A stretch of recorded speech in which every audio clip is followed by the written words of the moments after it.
आदिवासियों की चिंता हमेशा कांग्रेस ने की है, आज़ादी के बाद भी और आज़ादी के पहले भी।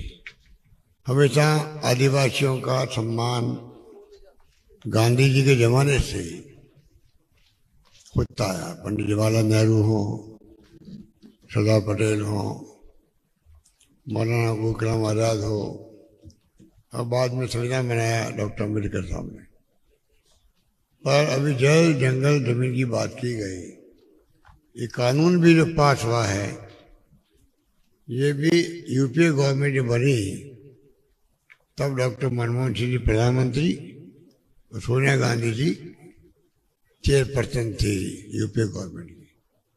तब माकूल कानून बना है। बातें पहले कई बार की गई, परंतु माकूल कानून बना है अभी, उसका लाभ मिल रहा है।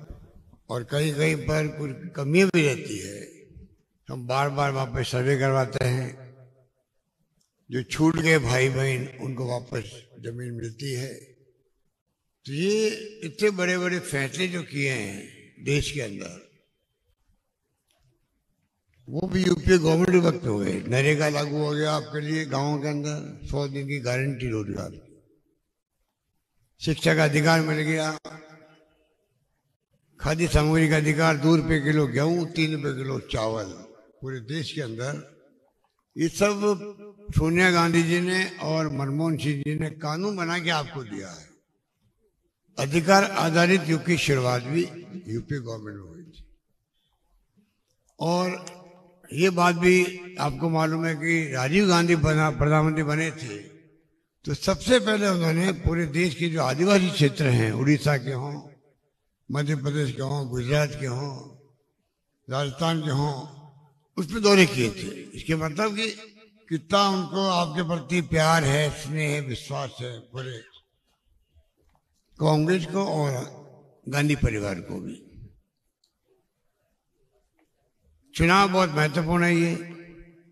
ये चुनाव मैसेज जाएगा पूरे देश के अंदर, क्योंकि राहुल गांधी की जो यात्रा है वो यात्रा उद्देश्य को लेके है। उद्देश्य क्या है? महंगाई की मार भयंकर है, कमर तोड़ रही है। उद्देश्य क्या है? रोजगार नहीं मिल रहा है नौजवानों को। उद्देश्य है कि देश में शांति सद्भाव कायम रहे, भाईचारा रहे, अहिंसा नहीं हो। पूरे देश के अंदर इस यात्रा का स्वागत हो रहा है। इसलिए मैं कहना चाहूंगा कि तमाम हालात देश के हैं वो आपके सामने हैं। 27 साल से ये लोग सत्ता में बैठे हुए गुजरात के अंदर, और इन्होंने, आप बताइए, कोरोना के अंदर कितने लोगों की मौतें हो गई। अगर सरकार सचेत होती, इलाज ढंग से होता राजस्थान की तरह, तो मैं समझता हूं कि इतनी मौतें नहीं होती जितनी मौतें आपके गुजरात में हुई है। शराब से पी के मर जाते हैं, नकली शराब। मोरबी में क्या घटना हुई, 135 लोग मर गए, कोई जांच नहीं, कोई सजा नहीं, किसी को पनिशमेंट नहीं। तो ये तमाम बातें आपके सामने हैं। अभी खड़गे साहब आपको सब बातें विस्तार से बताएंगे। मैं आपको पड़ोस में आपके राजस्थान का मुख्यमंत्री हूँ, आप सबकी दुआएं मेरे साथ रहती हैं। हर चुनाव हम लोग आते हैं यहाँ पर, और मैं आपको विनम्र अनुरोध करूँगा कि देश की भलाई के लिए, प्रदेश के विकास के लिए सुशासन आपको मिले, उसके लिए अभी डॉक्टर रघु समानी ठीक कह रहे थे, वोट को खराब करने की जरूरत नहीं है। ये आप पार्टी वाले हों चाहे MIM वाले हों, हमें प्रयास करना बीजेपी को सरकार बनानी कांग्रेस की। उसमें आप सबकी मदद चाहिए हम लोगों को, आपका आशीर्वाद होगा मितेश गराचारी के साथ में, और बाकी जो हमारे अन्य कबीर गुजिया जी भी है जो प्रत्याशी है, रघु मचार जी, जितने भी प्रत्याशी है आपके दाहोद जिले में, हरतज जी हैं। मैं समझता हूँ कि उतनी कामयाबी मिलेगी, सरकार बन पाएगी। इसलिए मैं आपको आह्वान करूंगा कि बदलाव आ रहा पूरे देश के अंदर। मोदी जी के पास में चिंता और भय बना हुआ है, लगातार दौरे कर रहे हैं गुजरात के। प्रधानमंत्री जी को बार बार आने की जरूरत क्या है, क्योंकि वो आपके मुख्यमंत्री रहे हैं। पर जिस प्रकार से वे भावात्मक खेल खेल करके सरकार बनाना चाहते हैं, इस बार मैं समझता हूं कि उनकी दाल गलने वाली नहीं है। हर बार कोई न कोई कांग्रेस नेता किसी भी उद्देश्य से बात कहे, मुहावरे के रूप में कहे, लोकतंत्र में जनता को समझाने के लिए कई बार उदाहरण देने पड़ते हैं, पर वो तोड़ मरोड़ के कांग्रेस नेताओं के बयानों को इस प्रकार बिगाड़ देते हैं और जनता को भावात्मक रूप से उकसाते हैं। देखिए, आपके गुजरात की अस्मिता को हमला कर दिया कांग्रेस नेताओं ने, हमारी बेइज्जती कर दी। मैं प्रधानमंत्री हूं, मेरी बेइज्जती कर दी। क्या क्या नहीं बोलते वो। पिछली बार इतने घबरा गए थे, विकास गांडोर छे, ऐसी स्थिति बन गई थी। हर जवान पे था विकास, तो पागल ही हो गया है। उस वक्त भी कहा विकास तो मैं खुद ही हूं। इस बार का चुनाव आप लड़ रहे हो, मैं नहीं लड़ रहा हूं। पिछली बार पानी में जहाज उतारा और कहा ये पानी में जहाज जो है लगातार चलेगा, वो गायब हो गया। और भी कई बातें मेरे मुंह से नहीं कहना चाहता कि उस वक्त भी क्या क्या वो बोले थे, मैं वापस रिपीट नहीं करना चाहता, क्योंकि वो मेरे मुंह से कहना अच्छा भी नहीं है। और वो क्या क्या बोले सोनिया गांधी के बारे में, डॉक्टर मनमोहन सिंह जी के बारे में, वो भी मैं रिपीट नहीं करना चाहता। किस लेवल पे बोले हैं वो आपने सुना भी होगा, कई लोगों ने, आपके नौजवानों को याद भी होगा, नहीं तो आप गूगल पे देख सकते हैं, अखबारों पढ़े होंगे आपने।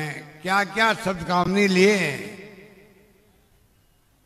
प्रधानमंत्री के मुंह से ऐसे शब्द जो निकले तो लोगों को दुख भी होता है। प्रधानमंत्री का पद बहुत बड़ा पद होता है देश के लिए। और खड़गे साहब 11 बार चुनाव जीते हैं,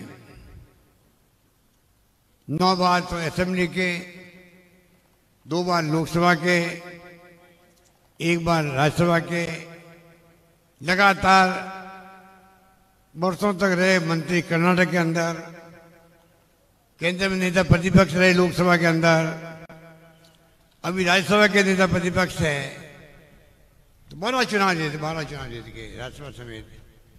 आप बताइए, 12 चुनाव जीता हुआ आदमी, उनको नहीं मालूम कि मुझे क्या बोलना चाहिए प्रधानमंत्री जी के बारे में, विपक्ष के बारे में, बीजेपी के बारे में। हिंदुस्तान भर में सबसे अनुभवी कोई व्यक्ति है हमारे पार्टी में, उनका नाम मल्लिकार्जुन खड़गे, जो लगातार देश की सेवा करते आ रहे हैं, प्रदेश की सेवा करते आ रहे हैं। उन व्यक्ति के मुंह से समझाने के लिए बात निकल जाए आपके लिए, जो चुनाव में तो बोलते ही रहते हैं, वो लोग तो उकसाने वाली बातें करते हैं। वो मैं रिपीट नहीं कर सकता। अभी अमित शाह जी ने क्या कहा 5-6 दिन पहले, मैं क्या रिपीट करूं। हम चाहते हैं प्यार, मोहब्बत, भाईचारा, अहिंसा रहे देश के अंदर। हिंदू,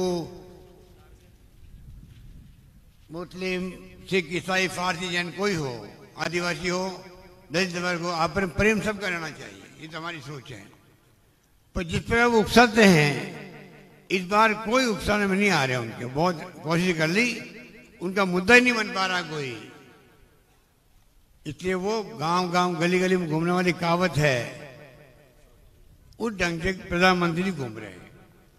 अमित शाह जी बैठे हुए हैं, मंत्री के अंदर की रोज आ रहे हैं, क्योंकि साधनों की कमी नहीं है। साधनों की कमी, चुनाव लड़ने की कमी तो हमारे उम्मीदवारों के पास में है, कांग्रेस के पास में। साधन कहाँ है लगाने के लिए, आपने महसूस किया होगा। और बीजेपी पानी की तरफ पैसा बहा रही है। इतना पैसा इकट्ठा कर लिया उन्होंने, छापे पड़ रहे हैं, income tax, ED, CBI. Modi ji बाद में आते हैं, ईडी पहले आती है प्रदेश के अंदर, देश के अंदर। इनकम टैक्स वाले पहले आते हैं, सीबीआई वाले पहले जांच शुरू करते हैं, मोदी जी बाद में आएंगे। तो आप सोच सकते हो ये जो तरीका अपनाया है सरकार ने टॉपर करने का, कर्नाटक का, मध्य प्रदेश का, महाराष्ट्र का, सब जगह गड़बड़ की इन्होंने, गोवा के अंदर, मणिपुर के अंदर, अरुणाचल प्रदेश के अंदर। तो ये तमाम बातें जो है आप सब जानते हैं। मैं आपसे लंबी बात नहीं करते हुए आपको मैं आह्वान करूंगा, एक एक वोट बहुत कीमती होता है लोकतंत्र के अंदर, और ये वोट आपके पास में है। ये कांग्रेस का दिया हुआ वोट है, गांधी जी का दिया हुआ है, अंबेडकर का दिया हुआ है, और इसीलिए आज गरीब से गरीब आदमी का मान सम्मान है, वरना सम्मान ही नहीं होता गरीबों का, आदिवासियों कौन पूछता उनको। तो इसलिए मैं आपको अपील करूंगा कि आप हमारे उम्मीदवारों को भारी बहुमत से कामयाब करें। यही बात कहता मैं अपनी बात समाप्त करता हूं। धन्यवाद। जय हिंद। धन्यवाद।